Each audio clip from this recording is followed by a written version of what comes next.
Hello everyone, welcome back to online study. आज हम इस वीडियो में बात करेंगे आधुनिक बिहार के इतिहास के संदर्भ में बहावी आंदोलन।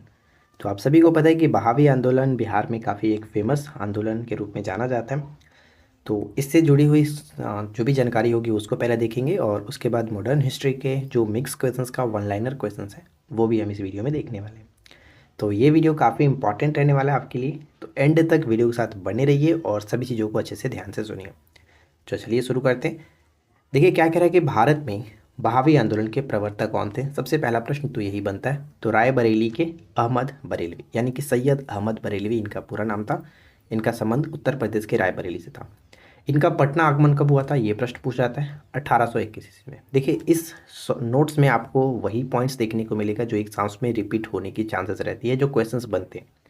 अगर आपको बहावी आंदोलन से जुड़े बहुत सारी जानकारी चाहिए तो आपके पास बुक बहुत पहले से पढ़ा हुआ है, आप उसको हमेशा से पढ़ते आ रहे हैं तो पढ़ते रहिएगा, ठीक है ना। चलिए यहाँ पे हमने बात कर लिया 2 पॉइंट्स कि बहावी आंदोलन के प्रवर्तक के रूप में किसे जानते हैं और साथ ही साथ वो पटना कब आए हुए थे। तो 1821 में पटना का आगमन हुआ था उनका। अब एक प्रश्न ये आपसे पूछा जाता है कि बहावी आंदोलन का मुख्य उद्देश्य क्या था।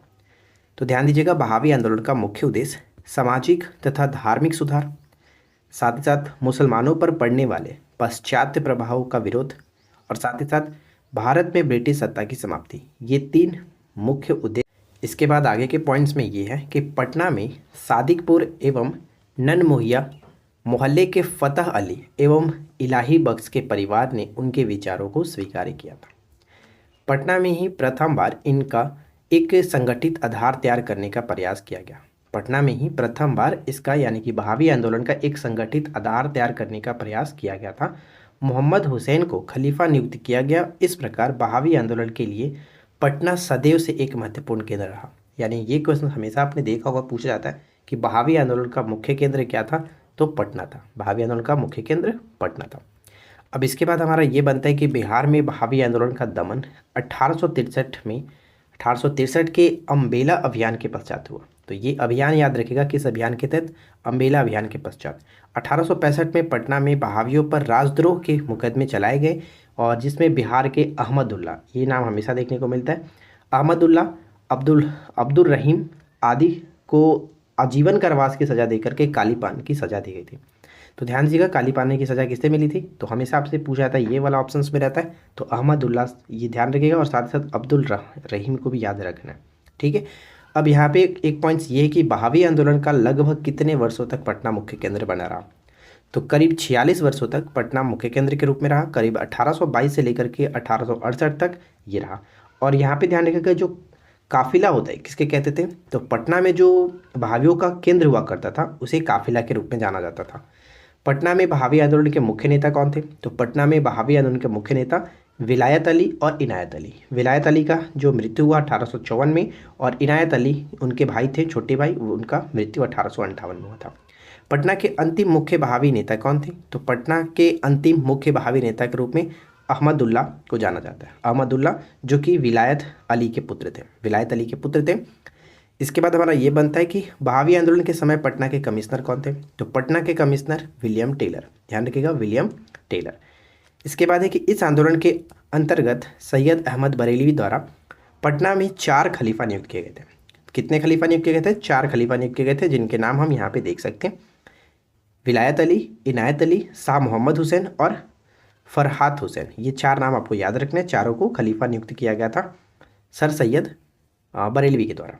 अब यहाँ पे हम 2 पॉइंट्स और देख सकते हैं, जैसे कि सैयद अहमद बरेलवी जो थे, इनको बहावी आंदोलन के नेता जो बरेलवी थे, पटना के सादिकपुर के सदस्यों ने अपना आध्यात्मिक नेता माना था। ये प्रश्न हमेशा पूछा जाता है कि किसे आध्यात्मिक नेता के रूप में जाना गया था, माने थे सादिकपुर के सदस्यों ने, तो सैयद अहमद बरेलवी को। तो देखिए फ्रेंड्स, जो बहावी आंदोलन हुआ, बहावी आंदोलन से जुड़े हुए जो पॉइंट्स थे वो इतना से काम आपका चल जाएगा, इससे ज़्यादा आपको करने की कोई दिक्कत नहीं है, बस ध्यान में रखिएगा, ठीक है। अब चलिए हम लोग बढ़ते हैं मॉडर्न हिस्ट्री के जो इंपॉर्टेंट क्वेश्चंस है उसको कवर करते हैं।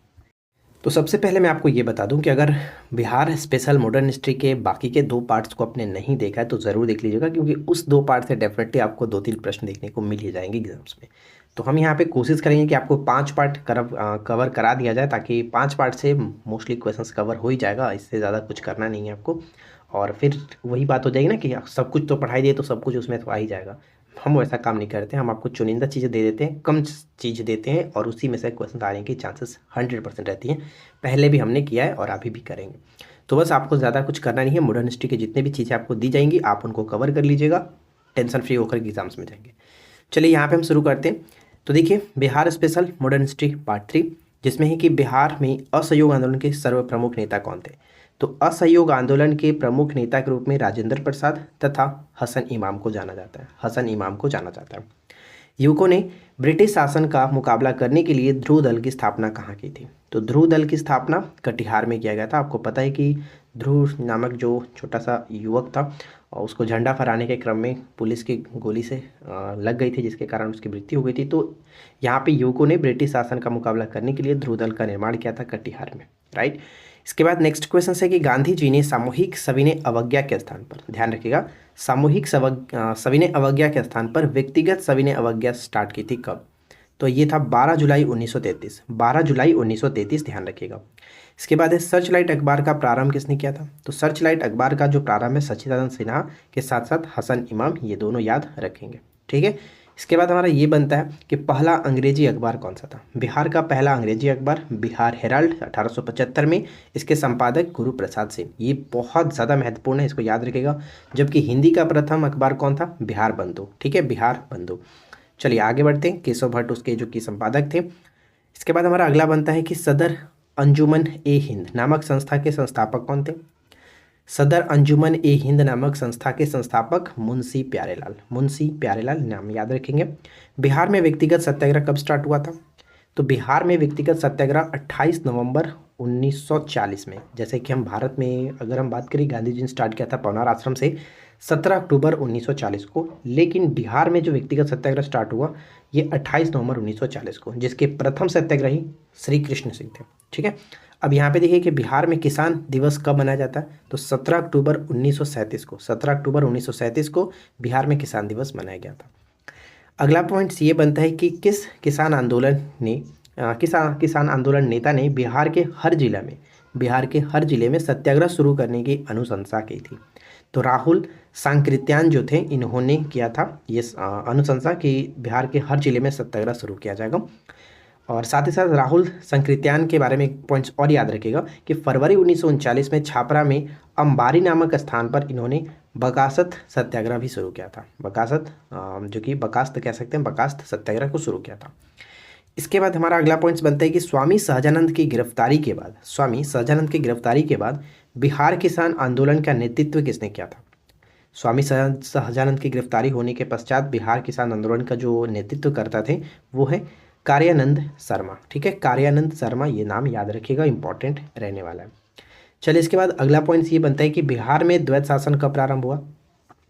बिहार में द्वैत शासन प्रारंभ हुआ 29 दिसंबर 1920 को, और कौन से एक्ट के द्वारा। तो 1919 का जो गवर्नमेंट ऑफ इंडिया एक्ट था, या फिर हम इसको कह सकते हैं मार्टिन चेम्सफोर्ड जो एक्ट था 1919, उसके द्वारा। और उस वक्त बिहार के गवर्नर कौन थे। तो सत्येंद्र प्रसाद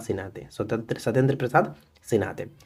आगे देखिए 1937 के बिहार विधानसभा चुनाव में कांग्रेस को कुल कितनी सीटें मिली थी। बिहार विधानसभा जो चुनाव हुआ था 1937 में, इसमें कांग्रेस को 98 सीट मिली थी, 98 सीट मिली थी, ध्यान रखिएगा। बिहार का पहला कांग्रेसी मंत्रिमंडल का गठन किसके नेतृत्व में हुआ। तो पहला कांग्रेसी मंत्रिमंडल का गठन श्री कृष्ण सिंह के नेतृत्व में 20 जुलाई 1937 को, याद रखिएगा। बिहार के पहले प्रधानमंत्री, यानी प्रधानमंत्री को पहले जो प्रांतीय जो हुआ करता था उसके अकॉर्डिंग मुख्यमंत्री को प्रधानमंत्री ही कहा जाता था। तो ये आप समझिएगा कि बिहार में जो केंद्रीय मंत्रिमंडल था उसमें प्रथम जो प्रधानमंत्री बने थे कौन थे, मोहम्मद यूनुस, ठीक है। इसके बाद हमारा अगला पॉइंट है कि बिहार प्रांत में पिछड़ा वर्ग संघ यानी कि डिप्रेस्ड क्लासेस लीग नामक संगठन की स्थापना कब की गई थी। तो ये 1935 में की गई थी, ये पॉइंट ध्यान रखेंगे। चलिए इसके बाद आगे बढ़ते हैं और अगला प्रश्न देखिए। जैसे हमने ऊपर में बात किया था कि बिहार में व्यक्तिगत सत्याग्रह कब प्रारंभ हुआ। तो व्यक्तिगत सत्याग्रह 28 नवंबर 1940 में, ठीक है ना।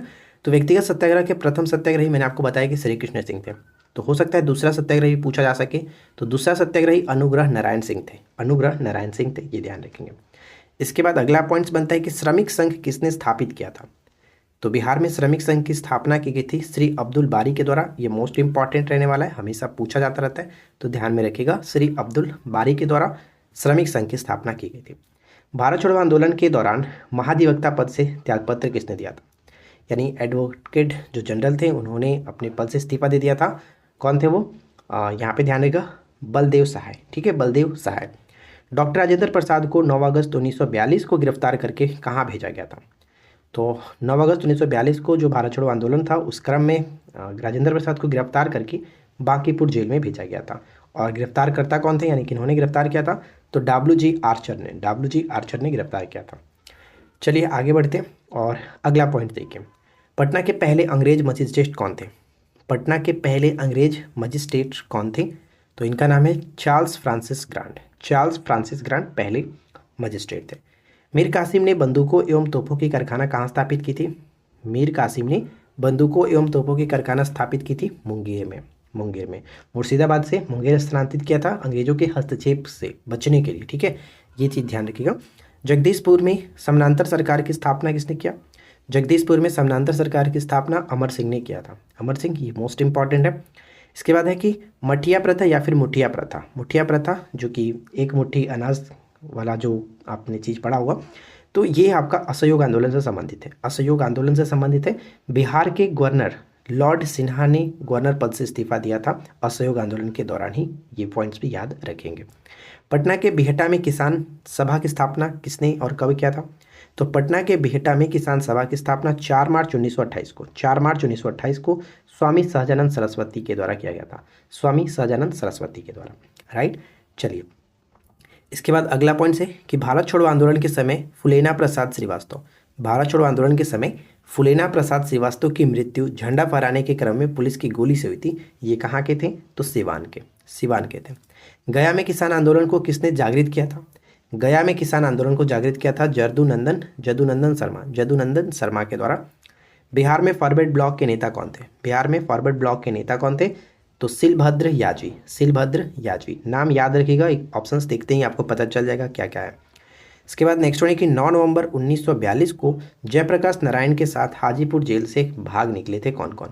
तो यहाँ पे क्वेश्चंस पूछा भी गया था। जयप्रकाश नारायण के साथ साथ रामनंद मिश्र पूछा गया था। बाकी भी याद रखिएगा, योगेंद्र जो शुक्ल हैं, सूरज नारायण थे, शालिग्राम सिंह और गुलाबी सोनार। ठीक है, ये सभी नाम आपको याद रखने हैं।